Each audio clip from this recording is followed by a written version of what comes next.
Welcome back to another hour of B2 English listening practice. I am really glad you are here again.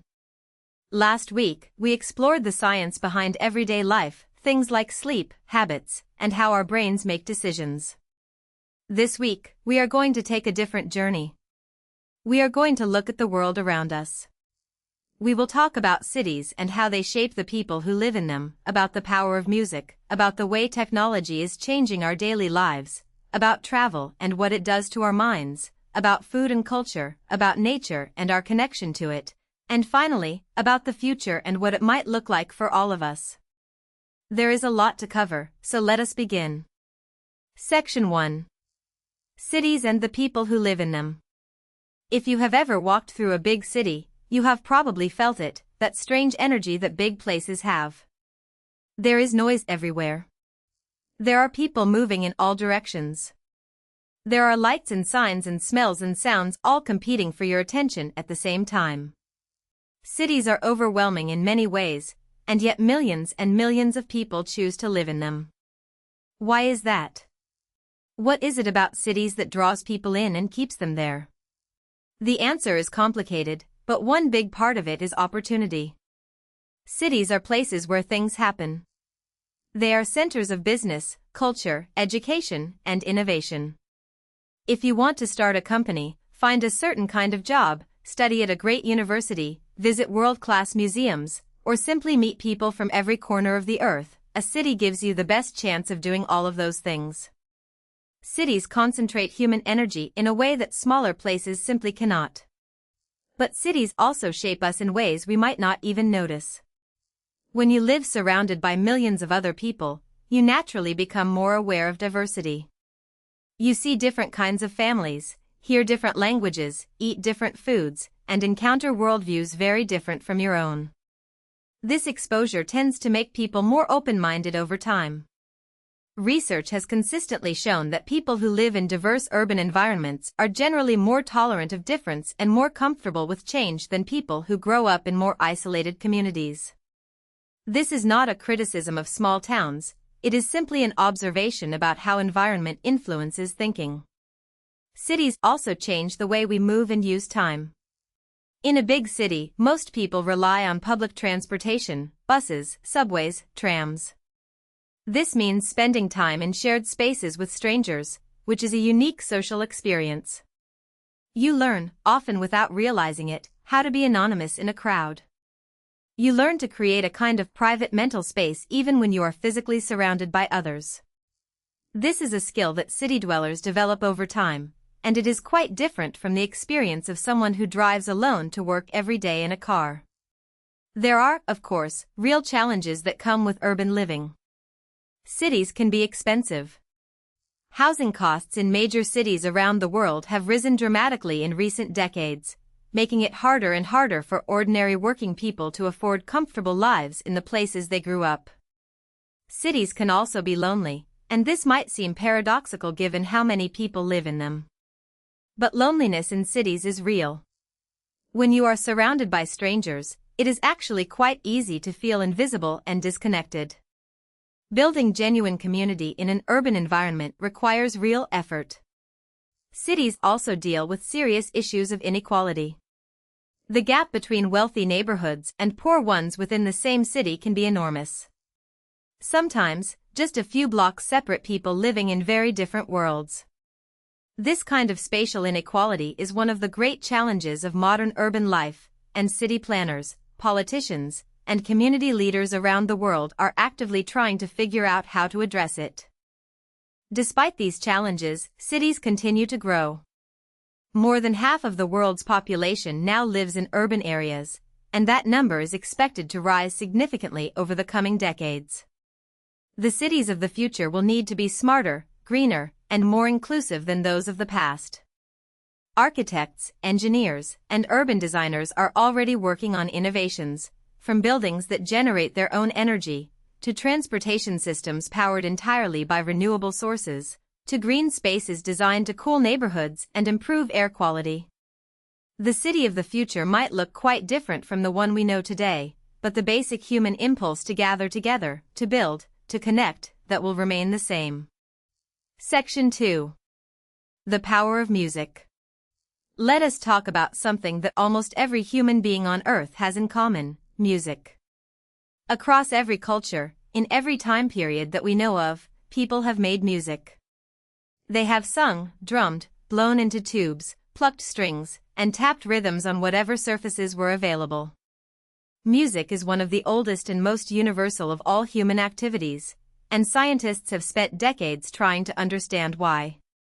One of the most interesting findings from music research is how deeply music affects the brain. When you listen to music you love, your brain releases dopamine, the same chemical that is released when you eat something delicious or experience something that feels rewarding. This is why music can feel so pleasurable. It is not just an intellectual experience. It is a physical one. Your brain is literally rewarding you for listening. Music also has a remarkable power to influence our emotions. We all know this from personal experience. A slow, minor key piece of music can make us feel melancholy even if nothing sad has happened to us. An upbeat, energetic song can lift our mood almost instantly. Film composers understand this very well. They use music strategically to tell us how to feel during scenes, and it works almost every time.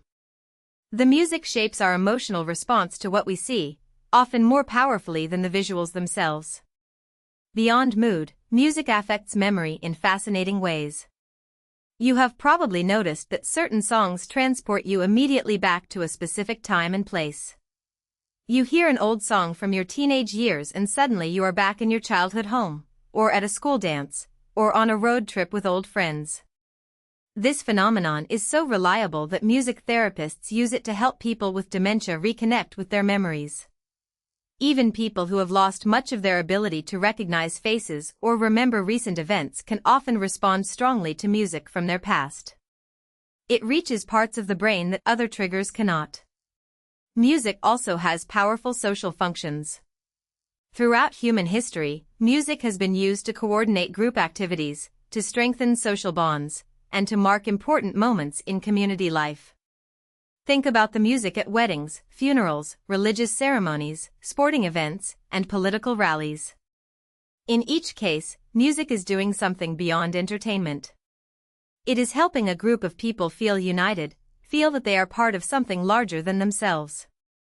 There is research suggesting that when people sing or play music together, their bodies actually synchronize in subtle ways. Their heart rates, breathing patterns, and even their brain waves can align. Music, in this sense, is a tool for creating connection. Learning to play a musical instrument is one of the most beneficial things a person can do for their brain.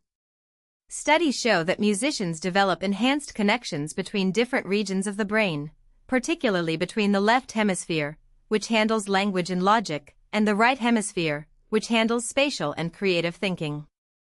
Musicians tend to have better memory, better attention, and better ability to process complex information. Children who learn music tend to do better in school across multiple subjects, not just music class. The discipline, focus, and pattern recognition required to play an instrument seem to transfer to many other areas of learning. Music also crosses language barriers in a way that words alone cannot. A piece of music composed in one country can move a listener in a completely different country who shares no language with the composer. This is one of the truly magical things about music. It communicates something that is not quite language, not quite feeling, but something in between that all humans seem to share access to. In a world that often feels divided, music remains one of our most reliable common grounds. Section 3. Technology and the way we live. It is impossible to talk about the world around us without talking about technology, because technology has become so deeply woven into almost every aspect of our daily lives. The smartphone in your pocket is more powerful than the computers that guided spacecraft to the moon in the 1960s. We carry the sum total of human knowledge in our hands. We can speak instantly with someone on the other side of the planet. We can access entertainment, information, and connection at any moment of the day or night. These are extraordinary developments that would have seemed like science fiction to people living just a few generations ago. But technology, like almost everything else in life, brings both benefits and complications. Let us start with the benefits, because they are real and significant. The internet has democratized access to information and education in ways that were previously unimaginable. A curious teenager in a rural village in a developing country can now watch lectures from the world's best universities, learn to code, read great literature, and connect with experts in almost any field, all for free. This is genuinely revolutionary. Knowledge and opportunity that once required wealth, geography, or social connections can now be accessed by almost anyone with a device and an internet connection. Technology has also transformed healthcare in remarkable ways. Medical imaging has become more precise. Remote consultations allow doctors to reach patients who live far from hospitals. Wearable devices can monitor your heart rate, sleep patterns, and activity levels continuously, giving you and your doctor far more information than was previously available. Artificial intelligence is already helping radiologists identify cancers that human eyes might miss. The combination of technology and medicine is saving lives every single day in ways that are easy to take for granted.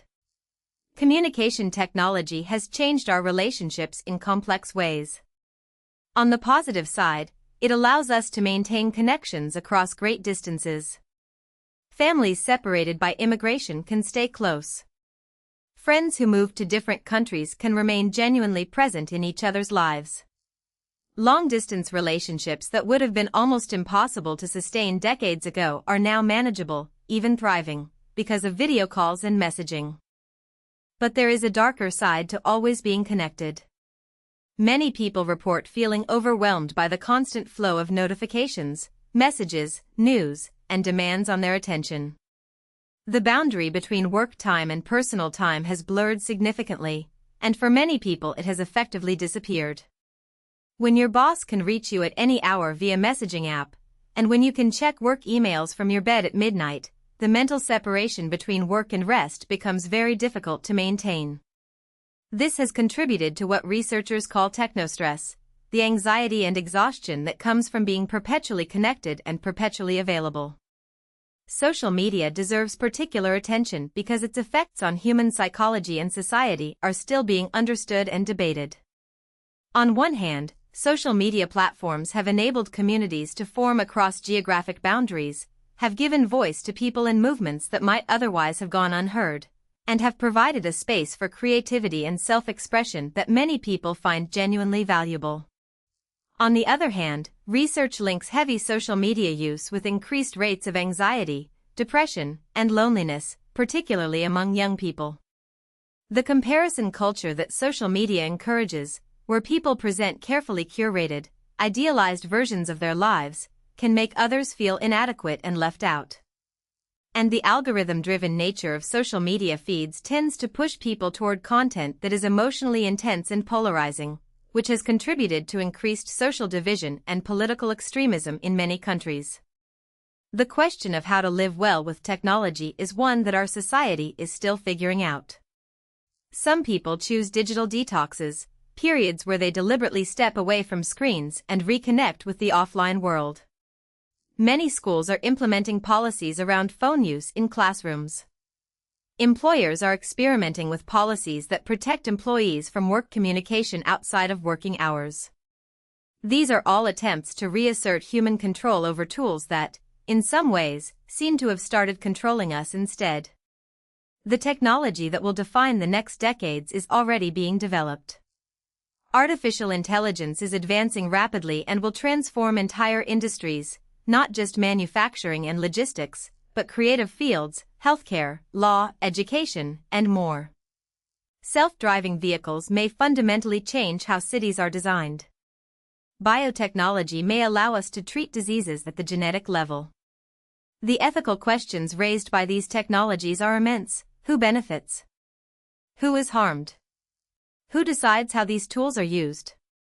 These are conversations that all of us, not just scientists and engineers, need to be part of. Section 4. Travel and what it does to us. Travel is one of those experiences that people almost universally say has changed them in some important way. You hear it again and again, a trip abroad opened my eyes. It changed how I see myself. It made me realize how small my world was before. There is clearly something powerful about leaving your familiar environment and immersing yourself in somewhere new. But what exactly is happening when we travel? Why does it affect us so strongly? Part of the answer lies in discomfort. When you are in a foreign place, especially one where you do not speak the language or understand the customs, you are constantly confronted with your own limitations and assumptions. Things that you do automatically at home, ordering food, navigating public transport, interpreting social cues, suddenly require real effort and attention. This can be frustrating, but it is also cognitively stimulating. Your brain is working harder than usual, forming new connections, building new mental maps. Many travelers report feeling more alert and alive when they are in an unfamiliar environment, even if they are also tired and occasionally confused. Travel also forces perspective. When you see how differently people in other parts of the world organize their lives, different family structures, different relationships to work, different ways of spending leisure time, different values and priorities, it becomes much harder to assume that your own culture's way of doing things is the only sensible way. This is one of the most valuable things travel can do. It reveals the invisible assumptions you carry around about how life should be lived. And once you see those assumptions clearly, you have the freedom to choose which ones to keep and which ones to question. There is also something uniquely meaningful about experiencing the world's great historical and natural sites firsthand. Standing in front of an ancient building, or at the edge of a vast landscape, or in a market that has operated continuously for centuries, creates a sense of connection to something much larger than your individual life. These experiences tend to make people feel more humble and more grateful, two qualities that researchers have found are strongly associated with well-being and life satisfaction. Of course, modern travel also raises serious ethical and environmental questions. Air travel is a significant source of carbon emissions, and as more and more people travel to more and more destinations, the environmental impact grows. Some of the world's most beautiful natural sites are being damaged by the sheer volume of visitors they receive. Local cultures and communities can be disrupted or commodified when tourism becomes the dominant industry in a region. Thoughtful travelers are increasingly asking themselves not just where they want to go, but how they can travel in ways that are more responsible, choosing slower forms of transport where possible, staying in locally owned accommodation, learning about the places they visit before they arrive, and leaving places better than they found them. The pandemic years made many of us realize how much we had taken travel for granted, and how deeply many of us had internalized movement as a form of freedom. When borders closed and travel stopped, many people experienced a genuine sense of loss. But those years also reminded us that discovery does not require a plane ticket. Your own city, your own region, your own country likely contains places you have never explored. The traveler's mindset, curiosity, openness, attention, can be applied anywhere. You do not have to go far to see something new. Sometimes you just have to look at the familiar world with fresh eyes. Section 5. Food, Culture, and Identity. Food is one of the most powerful lenses we have for understanding human culture. What people eat, how they prepare it, when and with whom they eat it, and what meanings they attach to it, all of these things reveal something deep about who a group of people is and where they come from. Food is identity. Food is history.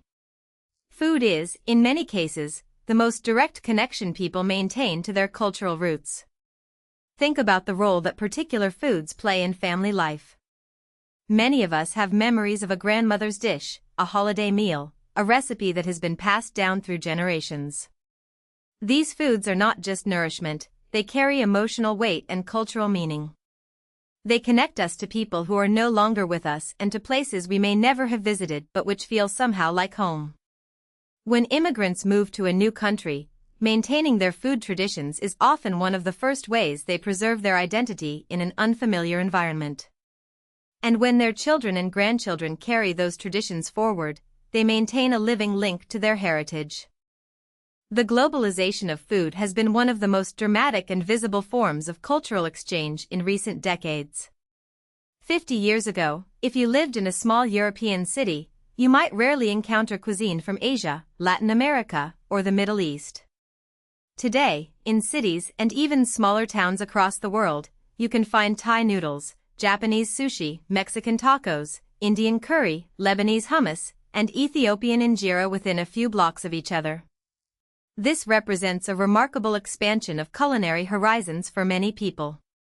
But globalization of food also raises complicated questions about authenticity, appropriation, and economic fairness. When a cuisine travels far from its origins, it often changes significantly to suit local tastes and available ingredients. Is this adaptation a natural evolution, or does it represent a loss of something important? When someone profits from a food tradition that is not their own, without proper acknowledgement of its origins or fair compensation to the communities that created it, something ethically troubling is happening. These are not simple questions, and different people have very different views on where to draw the lines. What is clear is that food connects us to the natural world in ways that many of us have lost touch with. The distance between a living plant or animal and the packaged product on a supermarket shelf can be enormous, and that distance has made it easy for many people in wealthy countries to forget where their food actually comes from and what it takes to produce it. The growing interest in local food systems, farmers' markets, and home gardening reflects a desire by many people to reconnect with that reality, to understand and appreciate the work that goes into feeding us, and to make choices that support more sustainable and humane food production. Section 6. Nature and our connection to the living world. For most of human history, people lived in close contact with the natural world. They grew their own food, built their homes from local materials, read the weather from the sky, and organized their lives around the rhythms of seasons and daylight. Today, for the first time in history, most of the world's population lives in cities and has limited daily contact with nature. And research is increasingly showing us that this disconnection has real costs for our health and well-being. Study after study has found that spending time in natural environments reduces stress, lowers blood pressure, improves mood, and enhances cognitive performance. Even small doses of nature seem to help. Workers whose offices have windows with views of trees and plants report higher job satisfaction and lower stress than those without. Hospital patients who can see nature from their beds recover faster than those who cannot. Students who spend time outdoors perform better on attention and concentration tests afterward. The evidence is remarkably consistent. Nature is good for us, and we are not getting enough of it. There is a concept in Japanese culture called Shinrin-yoku, which translates roughly as forest bathing. It refers to the practice of spending slow, mindful time in forests, not hiking for exercise, not birdwatching, but simply being present among trees. Japanese researchers have conducted extensive studies showing that forest bathing reduces cortisol levels, the hormone associated with stress, and boosts the immune system. The practice has now spread around the world and is increasingly being recommended by healthcare professionals as a genuine health intervention. Our relationship with other species is also a source of profound meaning and well-being for many people. Companion animals, dogs, cats, and others, provide emotional support, reduce loneliness, and have been shown to have measurable health benefits for their owners. Children who grow up with animals tend to develop greater empathy and a stronger sense of responsibility. In a broader sense, our awareness that we share the planet with millions of other species, each with its own remarkable life, can be a source of wonder and humility that enriches human experience.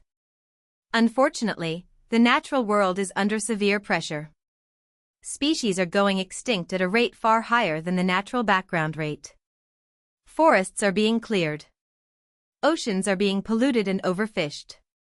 The climate is warming due to human activity, with consequences that are already being felt in every region of the world. These are not just environmental problems, they are human problems. The health of human civilization is intimately connected to the health of the natural systems that support all life on Earth. The good news is that awareness of these issues has grown dramatically, particularly among younger generations. The desire to protect and restore the natural world is stronger than it has ever been in recorded history.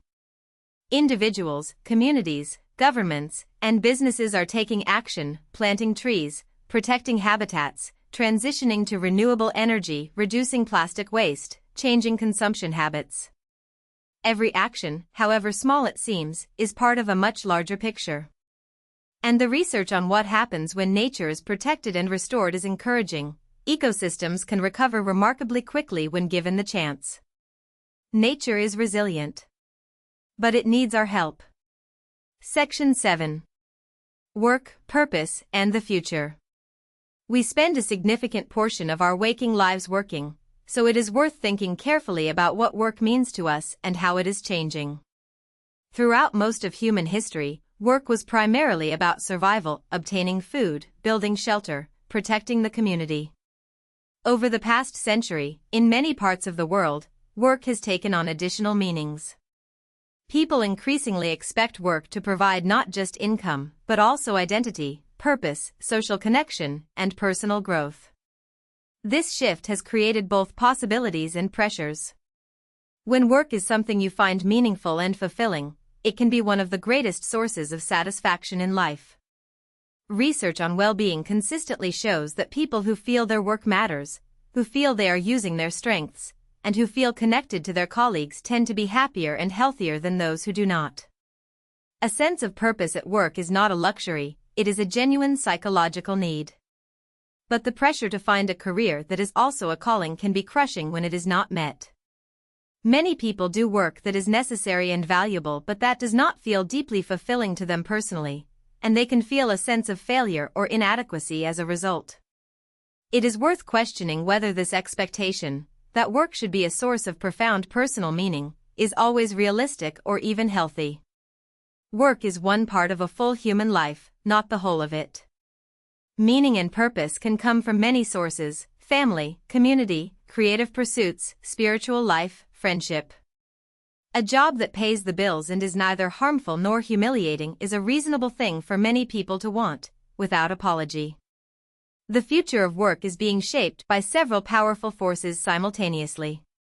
Automation and artificial intelligence are changing which tasks humans need to do and which can be done more efficiently by machines. Some jobs that exist today will disappear over the coming decades. New jobs will emerge that do not yet exist. The workers of the future will need to be adaptable, continuously learning, and comfortable with change in ways that previous generations were not required to be. Remote and flexible work, which was rare before the pandemic and became suddenly widespread during it, has remained common in many industries. This has had complex effects. Many workers appreciate the flexibility and the time saved by not commuting.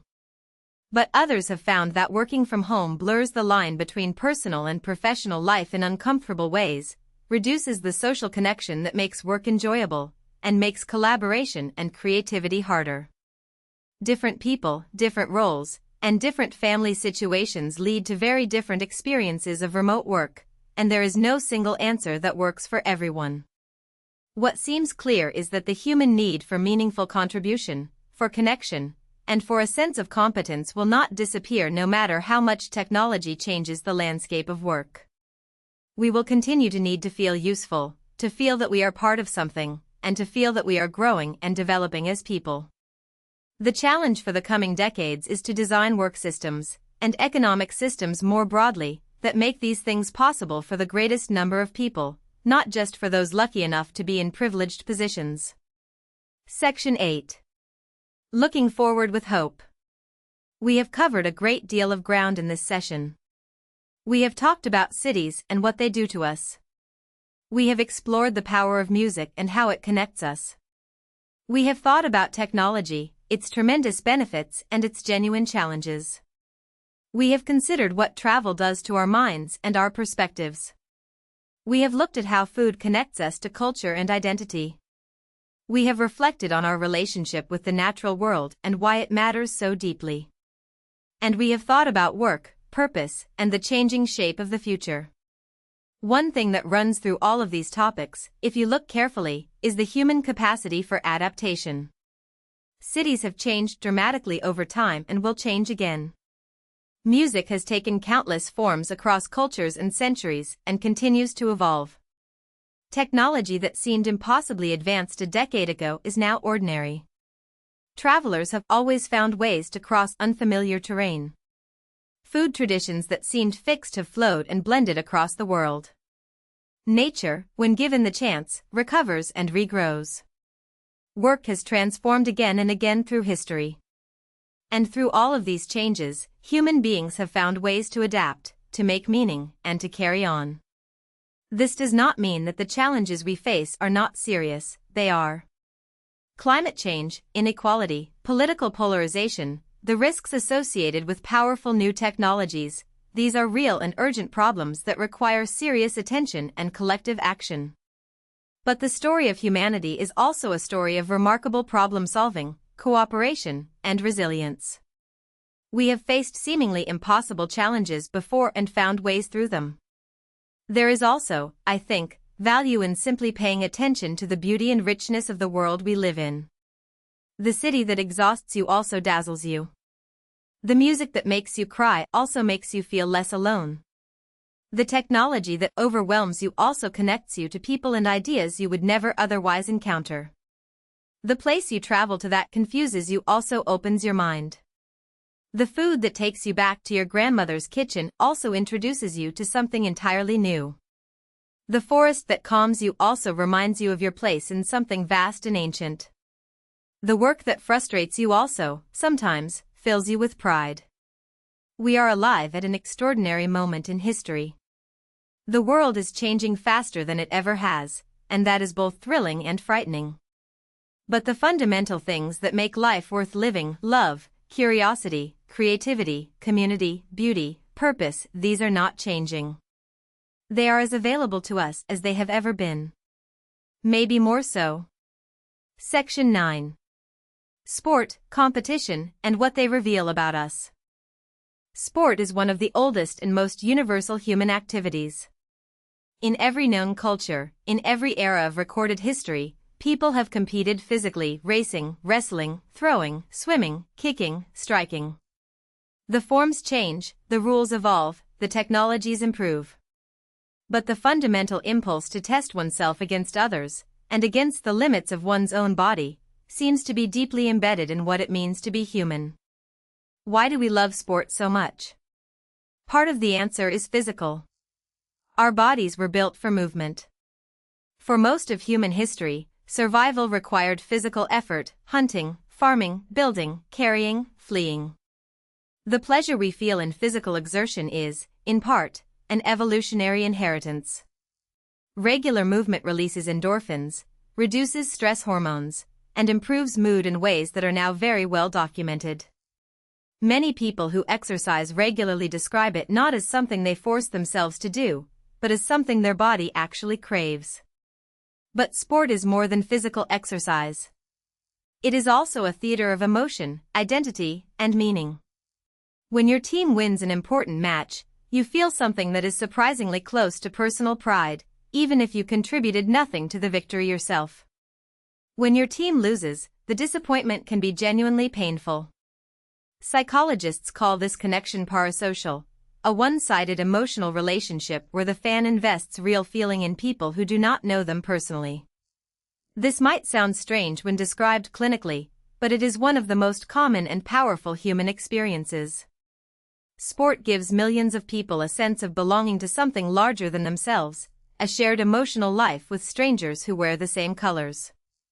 At the individual level, sport teaches lessons that are hard to learn anywhere else. It teaches that sustained effort over time produces results that cannot be achieved any other way. It teaches how to handle failure, how to lose with dignity, to learn from defeat, and to come back and try again. It teaches teamwork, how to subordinate your individual desire for glory to the collective goal, how to trust other people with your success, how to communicate under pressure. And it teaches respect for opponents, for rules, for the game itself. These are not just athletic virtues. They are human virtues, and the person who develops them through sport tends to carry them into every other area of life. There is also a deeply aesthetic dimension to sport that is easy to overlook. A perfectly executed move in basketball, a well-placed pass in football, a gymnast's routine performed at the highest level, these things are beautiful in the same way that a piece of music or a painting is beautiful. They represent human capability pushed to its outer limits, shaped by skill and intelligence and years of disciplined practice. The best athletes are, in a very real sense, artists, and watching them perform at their peak is one of the genuine pleasures of being alive. The competitive dimension of sport raises questions worth thinking about. Competition can bring out the best in people, it drives performance, rewards preparation, and creates moments of excellence that would not emerge without the pressure of opposition. But competition can also bring out troubling things: cheating, doping, aggression, the ruthless prioritization of winning over everything else. The ethics of competition, how to honor both the drive to win and the commitment to fairness and integrity, is an ongoing conversation in sport, as in every other domain of life where people compete for limited rewards. The globalization of sport has created some of the world's most powerful shared experiences. Major international competitions, the Olympics, the Football World Cup, certain tennis tournaments and athletics championships, are watched simultaneously by billions of people across the planet, creating rare moments of collective global attention.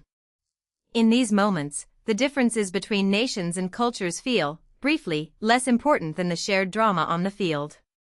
Whether sport ultimately unites us or divides us more than it would otherwise is a debate that will continue. But the power of sport to create shared human experience is undeniable. Section 10. Language and the gift of communication. Of all the things that make human beings distinctive among the animals on this planet, language may be the most significant. Other animals communicate. Birds sing to establish territory and attract mates. Dolphins use complex systems of clicks and whistles to coordinate with each other. Chimpanzees can learn to use sign language at a basic level. But no other species has developed language with anything approaching the complexity, flexibility, and creative power of human language. We can talk about the past and the future, about abstract ideas and hypothetical scenarios, about things that do not exist and things that might one day exist. We can tell stories, make arguments, write poems, and compose scientific theories. Language is the medium through which human civilization is built and transmitted. Every language is a unique way of organizing experience. The language you grow up speaking shapes, in subtle but real ways, how you perceive and think about the world. Languages differ in how they handle time, space, color, social relationships, and many other dimensions of experience. Some languages have words for emotions or experiences that other languages lack entirely. The German word Schadenfreude, the pleasure felt at someone else's misfortune, has no direct equivalent in English, and the fact that German has this word tells us something about human experience that the lack of an English equivalent does not. Bilingual and multilingual people often report that they feel subtly different when they switch between their languages, as if each language activates a slightly different version of themselves. There are approximately 7,000 languages spoken in the world today. But this number is falling rapidly. A language dies when its last native speaker dies, and linguists estimate that roughly half of the world's current languages will be extinct by the end of this century. This is a tragedy that rarely gets the attention it deserves. Each language that disappears takes with it a unique way of seeing and naming the world, a repository of stories, knowledge, and cultural memory, and a set of cognitive tools for understanding human experience that no other language can fully replace. Language learning, the experience of acquiring a new language in adulthood, is one of the most rewarding and humbling things a person can undertake. It is humbling because it forces you to become a child again in important ways, to make basic mistakes, to struggle with things that native speakers do effortlessly, to feel lost in conversations that are happening too fast for you to follow. For people who are used to being competent and articulate in their native language, this can be uncomfortable. But the discomfort is the learning, and persisting through it builds qualities, patience, resilience, curiosity, openness, that have value far beyond language itself. There is growing evidence that bilingualism has real cognitive benefits. People who regularly use 2 or more languages tend to have better executive function, the set of mental abilities involved in controlling attention, switching between tasks, and ignoring irrelevant information. There is also evidence that bilingualism may delay the onset of dementia by several years, possibly because the constant mental exercise of managing two language systems keeps the brain sharper for longer. These findings have significant implications for how we think about language education, both for children and for adults throughout their lives. The way we use language in everyday life matters enormously.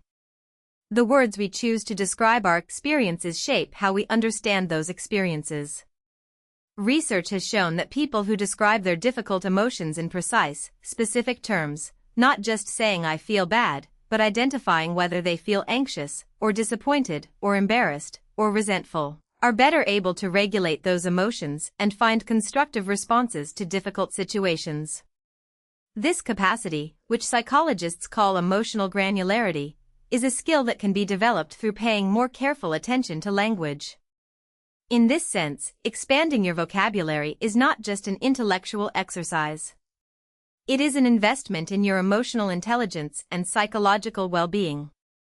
Language is also, always, a form of connection. When you make the effort to speak even a few words of someone's native language, however imperfectly, you communicate something that goes beyond the literal meaning of the words. You say, in effect, "I have tried to meet you where you are. I value your world enough to learn a little of it." This gesture is almost universally appreciated and is one of the simplest and most powerful ways to build bridges across cultural difference. In a world that often feels divided by language as much as connected by it, the willingness to learn and to try is itself an act of goodwill. Section 11. The Art of Conversation.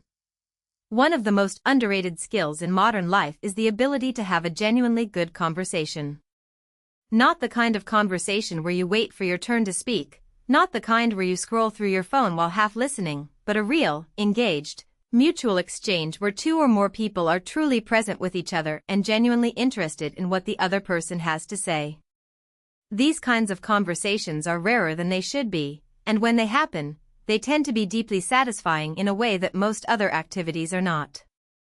What makes a conversation good? The first and most important ingredient is listening, real listening, not performed listening. There is a big difference between hearing someone's words and actually receiving what they are trying to communicate. Real listening requires slowing down, resisting the urge to formulate your response while the other person is still speaking, and being willing to be genuinely surprised by what you hear. It requires a kind of intellectual humility, an openness to the possibility that the other person might say something that changes your mind, or that illuminates something you had not considered before. Questions are the engine of good conversation. The best conversationalists are almost always curious people who ask genuine questions, not to be polite, not to perform interest, but because they are actually wondering about things and want to understand more. A well-placed, sincere question can open a conversation up in remarkable ways, taking it places that neither person anticipated. And people generally feel more respected and more connected to someone who asks them thoughtful questions about their actual experience and perspective than to someone who primarily talks about themselves. The ability to disagree productively is another crucial conversational skill, and one that many people find difficult. In many cultures, disagreement is associated with conflict and aggression, and people avoid it to maintain social harmony. But productive disagreement, the kind where people challenge each other's ideas respectfully, bring evidence and reasoning to the table, and remain genuinely open to being persuaded, is actually one of the most valuable things a conversation can do. It sharpens thinking, corrects errors, and builds genuine mutual understanding in a way that polite agreement never can. Technology has complicated our conversational lives in significant ways. The shift from voice calls to text-based communication has removed much of the richness of spoken conversation, the tone, rhythm, pauses, and laughter that give words their fuller meaning. It is much easier to misunderstand someone in a text message than in a face-to-face exchange. And the asynchronous nature of texting, where people respond in their own time rather than in real time, changes the dynamics of exchange in ways that can feel disconnected. Many people report that their phone conversations have become shorter and less frequent over time, replaced by messaging, and that they feel something has been lost in the process.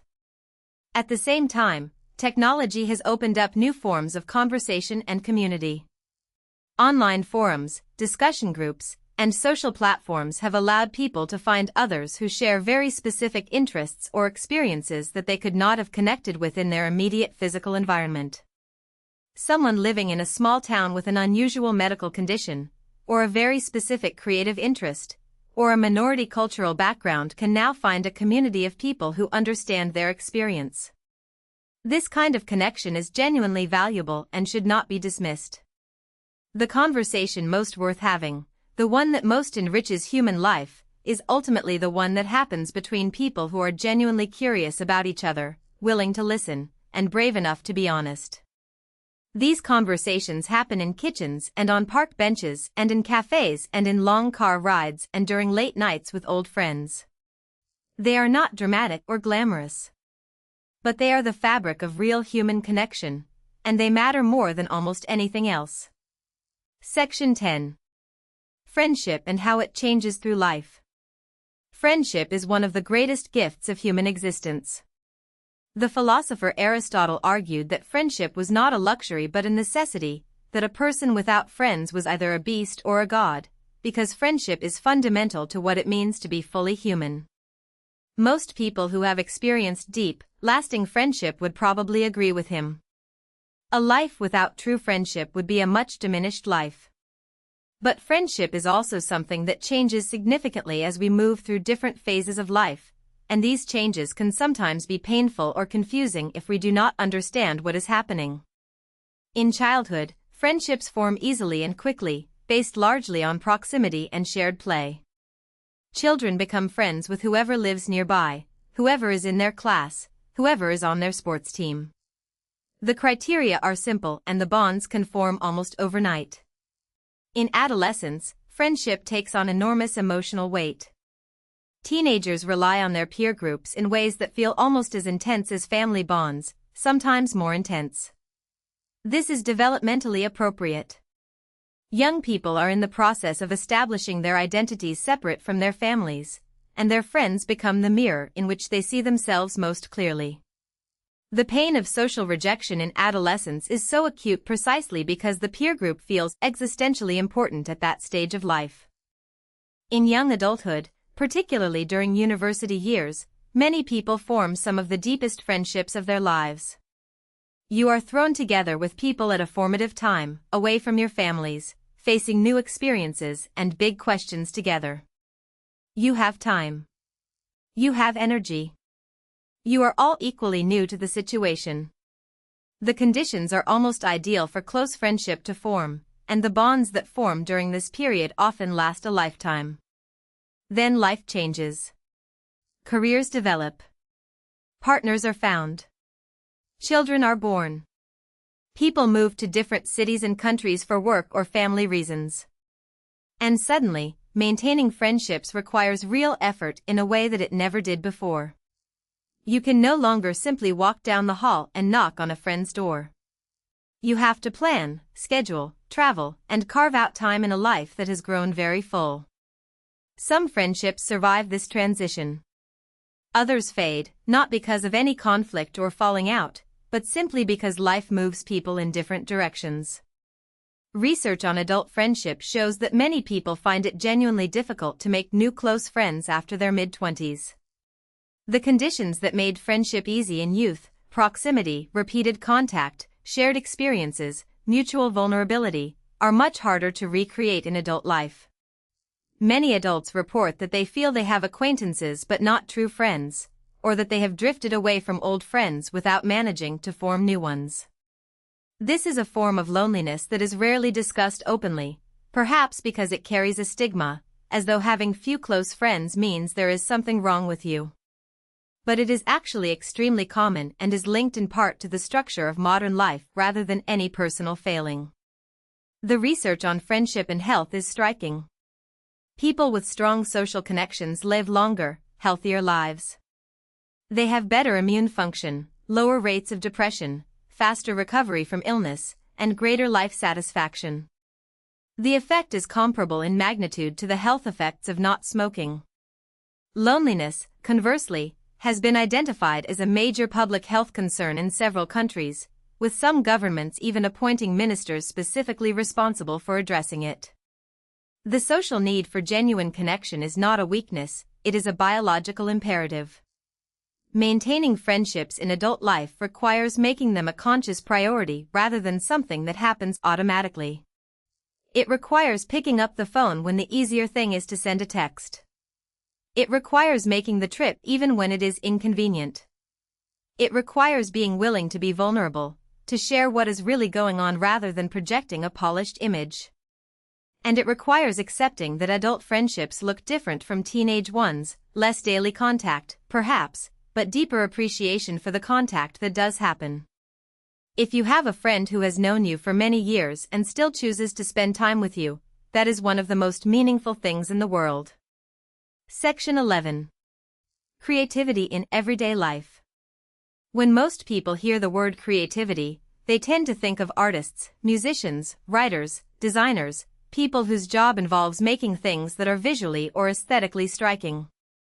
But this is a very narrow view of what creativity is and who has access to it. Creativity, in its broadest and most useful sense, is simply the ability to generate new ideas, to make connections between things that are not usually connected, and to solve problems in unexpected ways. Defined like this, creativity is not a rare gift possessed by a small elite. It is a capacity that all human beings have, to varying degrees and in different domains. Creativity shows up in parenting, in the way a parent finds a new approach to calm a frightened child, or invents a game that teaches something difficult in a way that feels like play. It shows up in cooking, in the way a cook looks at whatever happens to be in the refrigerator and figures out how to make something delicious from it. It shows up in business, in the way an entrepreneur sees an unmet need and figures out an original way to meet it. It shows up in friendship, in the way you find the perfect words to say to someone who is struggling. None of these involve paint or clay or musical instruments, but all of them are genuinely creative acts. Research on creativity has identified some consistent patterns in how it works. One is that it almost never arrives fully formed. Most creative breakthroughs are actually the result of a long process of preparation, immersion, struggle, and then, often after a period of rest or distraction, sudden insight. The stories of inventors and artists who experienced sudden flashes of inspiration are usually telling just the last part of a much longer story. The insight was only possible because of all the preparation that came before it. Another pattern is that creativity tends to flourish at the intersection of different domains. When someone brings knowledge from one field into a different field, they can often see connections and solutions that specialists within that field would never notice, because they are too close to it. This is one of the arguments for broad education and diverse experience rather than hyper-specialization. The wider your experience and knowledge, the more raw material you have for creative connection making. Constraints, somewhat counterintuitively, often enhance rather than limit creativity. When you have unlimited options and unlimited resources, it can actually be harder to produce creative work than when you are working within specific limitations. The constraint forces you to think differently, to find solutions you would never have considered if the easy, obvious path had been available. This is why some artists thrive when given very specific briefs, and why some of the most innovative design comes from places with very limited budgets. One of the biggest barriers to creativity in adult life is the fear of judgment, particularly the judgment of other people, but also self-judgment. Children are naturally creative because they have not yet learned to be self-conscious about their ideas. They draw without worrying whether the drawing is good enough. They make up stories without caring whether they are plausible. They sing without caring whether they are in tune. As we grow up, we become increasingly aware of standards, of what is considered good or acceptable, and this awareness can paralyze the creative impulse. Learning to tolerate the discomfort of producing imperfect work, learning to be a beginner again, to experiment without knowing the outcome, is one of the most important things a creative person can do. The good news is that creativity can be nurtured and developed. Exposing yourself to art, music, literature, and ideas outside your usual domain gives your brain more to work with. Spending time in nature, which research shows reliably boosts creative thinking, is a simple and accessible way to support creativity. Keeping a journal or sketchbook to capture thoughts, observations, and ideas as they arise creates a repository of material you can return to. And protecting time for unstructured thought, resisting the impulse to fill every moment with productivity or entertainment, gives the mind the space it needs to make its most interesting connections. Creativity is not something that happens to you. It is something you can cultivate, deliberately and joyfully, in everyday life. Section 12. Rest, leisure, and the art of doing nothing.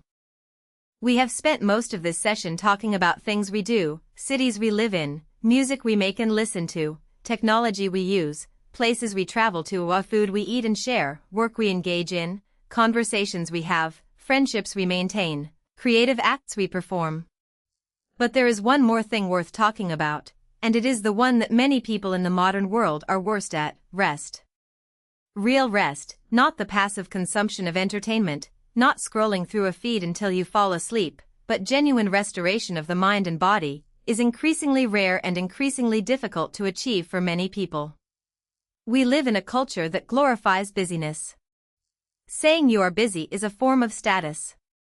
Admitting that you spent a weekend doing very little, or that you napped in the afternoon, or that you have no particular plans, can feel almost embarrassing, as if rest were a sign of laziness or lack of ambition.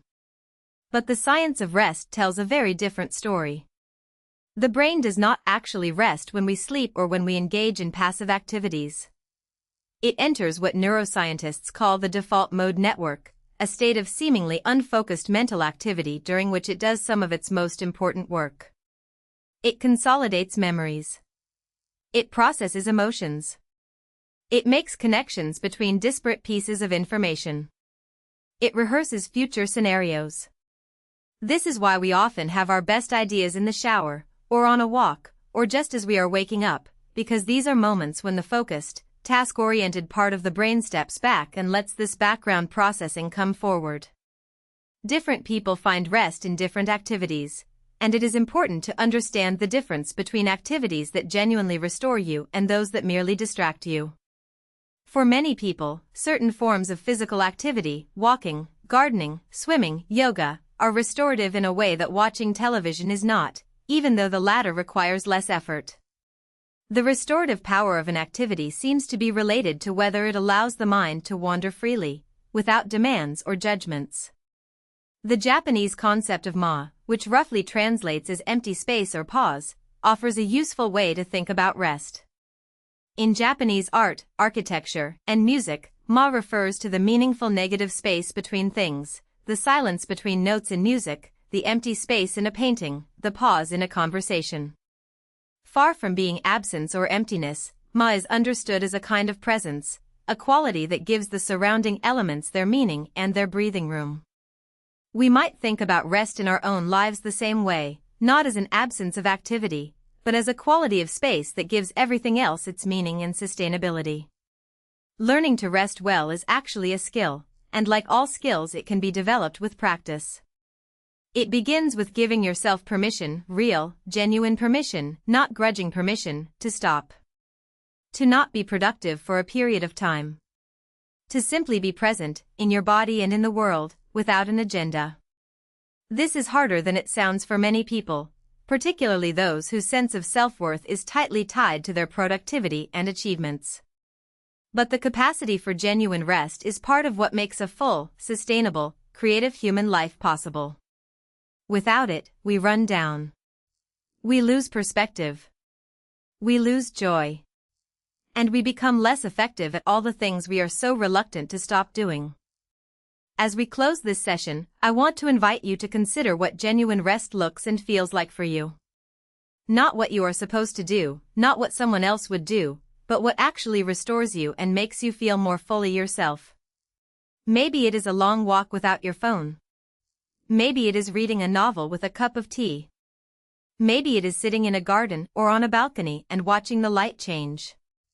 Maybe it is spending time with people you love without any particular agenda. Whatever it is, I encourage you to protect time for it, to take it seriously, and to value it as much as you value the more obviously productive parts of your life. Thank you for spending this hour with me. You have completed another full session of B2 English listening practice, and that is something genuinely worth celebrating. Your commitment to learning is an investment in yourself and in your ability to engage with the wider world. Keep showing up. Keep listening. Keep being curious about the extraordinary world around you. I will see you next week.